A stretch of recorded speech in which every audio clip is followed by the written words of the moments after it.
हम सब जानते हैं प्रधानमंत्री जी का जो कमिटमेंट है रिन्यूएबल एनर्जी की तरफ, ग्रीन एनर्जी की तरफ, वो कमिटमेंट दुनिया भर में सराहा गया है। और जो बड़े बड़े हमने गोल पहले 2030 के लिए लिए थे वो 2025 में हम अचीव कर रहे हैं।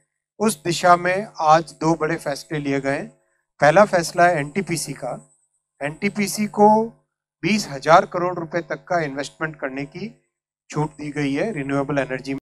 एनटीपीसी की जो ग्रीन कैपेसिटी है 6 गीगावाट है अभी, इसको 26 गीगावाट करने का संकल्प इसमें है सम्मिलित, और 2032 तक 60 गीगावाट करने का इसमें टारगेट रखा गया है। और एनटीपीसी की बहुत एफिशिएंटली काम इसमें हो रहा है। इनका जो स्ट्रक्चर है वो स्ट्रक्चर इस तरह से है, एनटीपीसी टॉप लेवल पे, होल्डिंग लेवल पे, फिर एनटीपीसी ग्रीन बिजनेस इनकी, जिसमें कई सब्सिडरीज और जॉइंट वेंचर्स हैं, और एनटीपीसी रिन्यूएबल्स करके एक सब्सिडरी है, उसका major focus greenfield capacity addition पे रहेगा।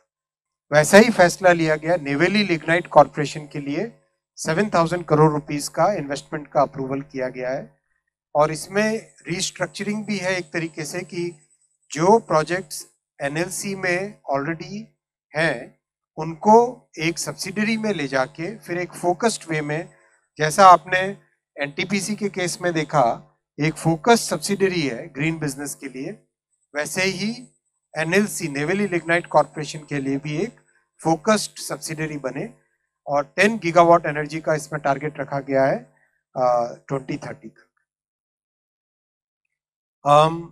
भारत ने बहुत बड़ा एक माइलस्टोन अचीव किया है।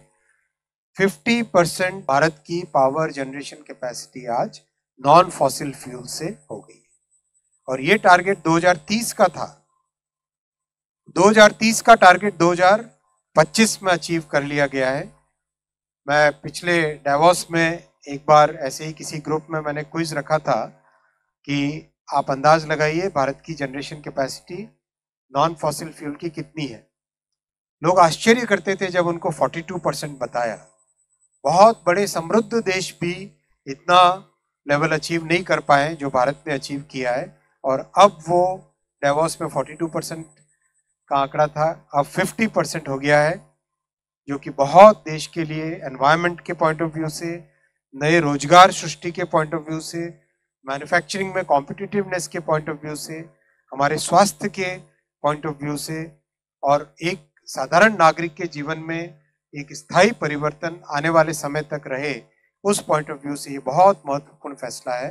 इस लैंडमार्क अचीवमेंट से संबंधित दोनों कैबिनेट के फैसले थे, इसलिए आपके सामने ये रखा।